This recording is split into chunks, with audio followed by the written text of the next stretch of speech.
Muchos temas. Vamos a hablar un poco del tema presupuestario y todo este asunto que es el tema de la orden del día, básicamente en todos los medios. Y nos place conversar con Melba Costa, la secretaria de Hacienda. ¿Cómo está, Melba? Muy bien, muchas gracias. Del viejo San Juan también bajo una lluvia incesante y un tapón increíble. Sí, de San Juan para acá bien duro, ¿verdad? Sí, un tapón increíble, de verdad que Me sí. imagino, me imagino. Bueno, Melba, hay muchos temas sobre que quisiera uno conversar contigo. Sobre todo el tema del cuadro presupuestario. Hoy sale en portada de uno de los periódicos que está cerca de 4.500 millones el asunto de tener que pagar la deuda. Explícanos esto un poco, cómo lo vamos a hacer y de qué se trata. Pues el número de 4.500 es la deuda total del gobierno, que eso incluye las corporaciones públicas, PREPA, PRASA, toda la deuda que se debe, más la del gobierno central. La del gobierno central es alrededor de 1.3, 1.300 de esos 4.500. El presupuesto consolidado, que es el que tiene los 4.000 y pico, es un presupuesto de 28 billones. Okay. La gente no conoce mucho ese presupuesto, casi siempre nos enfocamos en el presupuesto del Fondo General, exacto, del gobierno, que es 9.600. La correlación es 9.600 y el pago que está incluido ahí es 1.300. Como el gobernador dijo, este presupuesto, a diferencia de otros, es un presupuesto balanceado. O sea que estamos pagando la deuda, no estamos refinanciando como se ha hecho en los pasados X años. En el pasado, por ejemplo, presupuesto cuando nosotros llegamos, había un pago de deuda de 700, casi 800 millones que no se presupuestó. Entonces lo que se hacía es que se iba al mercado, se refinanciaban los bonos, se emitía, ¿verdad?, más deuda, se tiraba más lejos. Y entonces con el refinanciamiento pues se pagaba, pero nunca realmente había una partida que decía pago de deuda, sino que no una transacción financiera. Pero estos 4.500 son para pagar este año. Eso es este año, exacto. Este año. O sea, que es dinero que de alguna forma u otra habíamos cogido en el pasado. Exacto. Y se está pagando ahora. ¿Y qué vamos a hacer? ¿Vamos a reestructurar la deuda para poder pagar eso o cómo se va a manejar no, esa en este situación? momento, ese pago es el pago que toca hacer. Okay. Ahí no hay reestructuración envuelta, es lo que nos toca hacer al gobierno central y a las corporaciones públicas. Entonces, ¿para qué va a servir esa reestructuración de la deuda? Para que la gente pueda entender. Nosotros en este momento no estamos hablando de reestructurar deuda. O sea, yo sé que se ha estado hablando mucho en la calle y hay un proyecto de ley que se radicó para eso. O sea, en este momento la administración está pagando la deuda que debe. Y ciertamente pues uno mira todo, ¿no? O sea, cuando se ven posibilidades uno mira de todo, pero ahora mismo eso no contiene ninguna reestructuración de deuda. Muchas personas quizás se pierden y yo creo que yo me puedo incluir porque aquí se habla de esta deuda, de la otra deuda, de esta deuda, la deuda externa, 70 billones, 4.5 billones. ¿Cuáles son las deudas del Estado Libre Asociado de Puerto Rico? Sí, pues mira, una forma, para tratar de verlo una forma quizás un poco más sencilla, el gobierno completo debe 70 billones, actually, el número creo que es como 72 ahora. Vamos a quedarnos con los 70. De eso, alrededor de 20 billones son del gobierno central. Okay. Es lo que llama la deuda garantizada, la del ELA, y otras deudas del gobierno central. Alrededor de 25 billones son las corporaciones públicas. Como te dije, PREPA, PRASA, carretera y otras más. Además de eso, está COFINA, la deuda que se emite, pagadera del IBU, del impuesto sobre ventas y consumo. Ahí hay 15 billones más, así que va contando 20, 25, 15.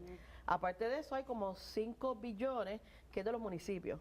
Que los municipios han emitido deuda pagadera de la propiedad. La deuda global son 70 billones, entre todos. Es como 72 billones. Y esos 4.5 billones es para pagar de esa deuda lo que corresponde el año fiscal 2014-2015. Correcto, completamente. En el caso de las deudas de las corporaciones públicas, recientemente el presidente del Senado, ¿verdad?, cuestionó realmente la misión, el objetivo por la cual fueron creadas las corporaciones públicas.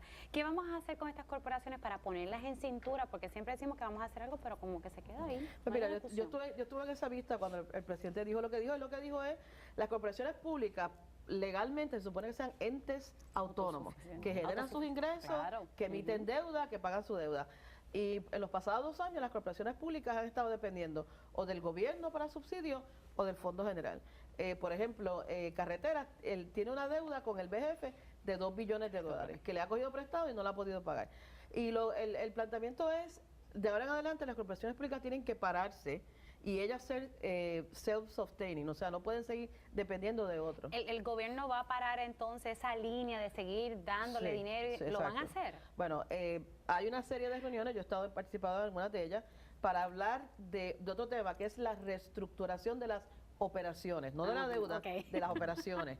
Y eso es precisamente mirando los ingresos que esas corporaciones tienen, los gastos que tienen y de qué forma podemos mejorar la eficiencia y las operaciones de ellas. Es una cosa muy distinta, reestructurar deudas, reestructurar operaciones es otra cosa. Ayer precisamente estuvimos reunidos con unos consultores que contratamos que son expertos en reestructurar operaciones de corporaciones públicas, mirando un informe que ellos están rendiendo sobre prepa y sobre carretera y las recomendaciones que ellos tienen.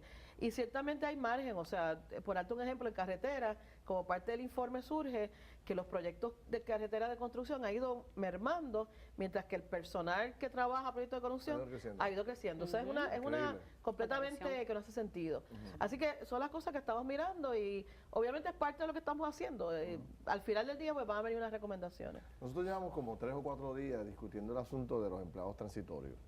Y ayer tuvimos un debate interesante aquí, y todo el mundo como que le busca el lado, ahora ha cogido como un lado político el asunto de los empleados transitorios. Ustedes que le sacan el cheque a los empleados, a la gran mayoría de ellos, ¿qué va a pasar con el cheque de esos empleados a partir de junio 30? Ellos, ¿cuál va a ser la definición suya de los empleados transitorios? O sea, en este presupuesto ni aumenta ni elimina los empleados transitorios. O sea, si las agencias tienen unos empleados, por ejemplo, si en Hacienda yo tengo unos empleados que tienen una necesidad, o sea, que yo tengo una necesidad de seguirlos trabajando, pues vamos a seguir, ellos seguirán trabajando. Lo que se ha discutido es que un empleado transitorio es un empleado por contrato, y el contrato es por un periodo, o sea, no hay una, bueno, se puede pensar que una expectativa, vamos a ponerlo así, de empleo, mucho más allá de ese contrato. Pero, por ejemplo, aunque sé que es una pregunta para el secretario de Educación, quizá usted la pueda contestar. En el caso de la fusión de las escuelas, pues al fusionar las escuelas, probablemente hay maestros que se queden sin trabajo. En esa fusión, aquellos maestros que son transitorios, que hay muchísimos maestros transitorios, ¿probablemente se queden sin trabajo o ustedes los van a reacomodar o en sus funciones? En el caso de los maestros es un caso muy distinto porque usualmente siempre hay necesidad de maestros, o sea, siempre hay incluso materias que nunca tenemos la cantidad de maestros distintas, siempre se retiran maestros, o sea, yo oí recientemente que podíamos esperar el retiro hasta de 2.000 maestros según las solicitudes y demás que se han hecho en la Junta de Sistema de Retiro. O sea, y cuando se retiran maestros, pues tú necesitas maestros nuevos, así que lo que haces es que los ubicas, o sea, no necesariamente porque se cierran escuelas van a salir maestros. O sea, muchas de las escuelas que se están cerrando, y yo participé un poco de estas discusiones, no tanto como el director de OGP, son escuelas que están en unas condiciones pésimas.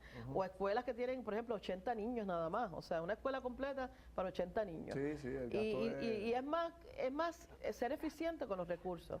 Pero no necesariamente estamos hablando de despedir maestros ni nada por el estilo. Ok. Secretaria, hay muchos sectores, ¿verdad?, que están pidiendo que se elimine la llamada patente nacional. ¿Eso realmente es viable en estos momentos? Mire, yo estuve también en la vista donde el presidente de la Cámara hizo una expresión al respecto. Yo creo que todos estamos de acuerdo en que la patente nacional fue una imposición o fue una contribución que se puso el año pasado por una razón. O sea, el gobierno encontramos un hueco enorme. Todo el mundo también está de acuerdo en que no queremos que esto siga por siempre y por eso ahora mismo el gobierno encomendó un estudio para hacer una reforma contributiva. Cuando el estudio termine, que estamos hablando como de 8 meses, la idea es poder tener otra cosa distinta y eliminarla. Ahora mismo es una contribución que existe y hay que pagarla, o sea, y el presidente de la Cámara, ¿verdad? Yo he hablado esto con él igual que yo, quisiéramos que eventualmente esto desapareciera, pero ahora mismo existe y es una Hay que contribución que hay que pagarla. ¿Y qué pasó para tratar de buscar ese dinero que quizás hoy pagan la patente nacional? Este proyecto grande que se había hablado de Que se está trabajando. de que todo el que no tenga una función vital pueda venir a Hacienda a convertirse en un agente cobrador del IVU. ¿Se habló mucho de eso? ¿Eso va o es...? Bueno, no, o sea, como parte de la consolidación de algunas agencias, yo estoy esperando, ¿verdad?, que finalmente pues me diga si van a mandar a un tipo de personal para Hacienda. Obviamente son personas que hay que entrenarlas. Claro. Algunos empleados de Hacienda son armados, así que pues tienen incluso que pasar unas exámenes psicológicos, pero definitivamente en Hacienda hay mucho trabajo. O sea, Hacienda es una agencia de 4.000 empleados y ahora mismo tenemos 2.000 y pico de empleados. O sea que necesidades hay. Hablando de empleados de haciendas armados, ayer tuvimos un grupo de dominicanos que estuvo haciendo una denuncia de que funcionarios del Departamento de Hacienda junto con Policía de Puerto Rico estaban llegando a negocios de personas dominicanas para hacer inspecciones, pero de forma violenta, incluso en un caso hasta encapuchado. ¿Cuál es la versión de Hacienda? ¿Qué usted ha podido investigar? Yo de esto? ayer saqué un comunicado al respecto. Sí hubo unos operativos, no fueron focalizados en negocios de dominicanos, eran como en 4 o 5 municipios y fueron como 15 negocios. Entiendo que uno fue de dominicanos, pero no era negocios de dominicanos nada más, o sea, eran varios negocios. De todas formas, nosotros, la subsecretaria se reunió con algunas de las personas que estuvieron a cargo de esto para ver qué fue lo que pasó y ciertamente estamos llevando a cabo una investigación. Yo paré esos operativos, igualmente me comuniqué con Caldero, él también los detuvo, dijimos que esos operativos quedan suspendidos hasta nosotros, ¿sabes? Primero entender qué fue lo que pasó, la necesidad de esos operativos. Yo, en efecto, confirmé que hubo algún personal de Hacienda que estaba encapuchado, supuestamente por protegerse, porque son personas que hacen investigaciones. Yo dije que de ahora en adelante nadie encapuchado podía estar en ningún operativo. ¿Cuál es el fin de ese operativo cuando ellos entran a ese negocio? Lo que me explicaron, y de nuevo, está todavía bajo investigación, era que se fue a unos negocios, los negocios los escogió la policía, y aparentemente eran negocios donde se entendía que había algún tipo de actividad criminal. Las personas de un negocio de Hacienda entraban a revisar permisos de bebidas, permisos de varias cosas, y encontraron muchísimas violaciones de montones de permisos, y se dieron muchísimas multas. Después de eso, pues me explica, y de nuevo, esto está bajo investigación, de que en ocasiones habían personas que podían estar armadas dentro del negocio y que por eso se entra pues con armas. De todas formas, estamos investigando, yo mandé a detener todo esto y dije que no puede haber nadie encapuchado en ningún operativo de Hacienda y de nuevo, nosotros, o sea, nadie en Hacienda y ciertamente en el gobierno puede violar los derechos civiles de ningún ciudadano. Eso no se permite, eso no se tolera.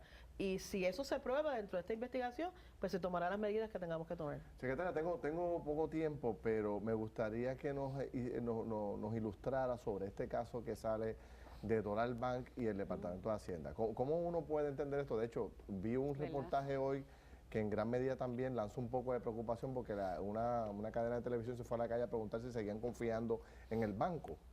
Y entonces se habla de que decía la presidenta o la gerente del banco que a ellos entienden que Hacienda le debe 280 millones de dólares. Después sale a relucir que el que es presidente del banco hoy, a veces el secretario de Hacienda y que fue la subsecretaria de Hacienda la que autorizó la negociación. Hay como mucha información ahí. Sé que tengo poco tiempo, pero ¿cómo podemos entenderlo nosotros desde acá, los lectores y los ciudadanos? Mira, esta es una situación bien delicada.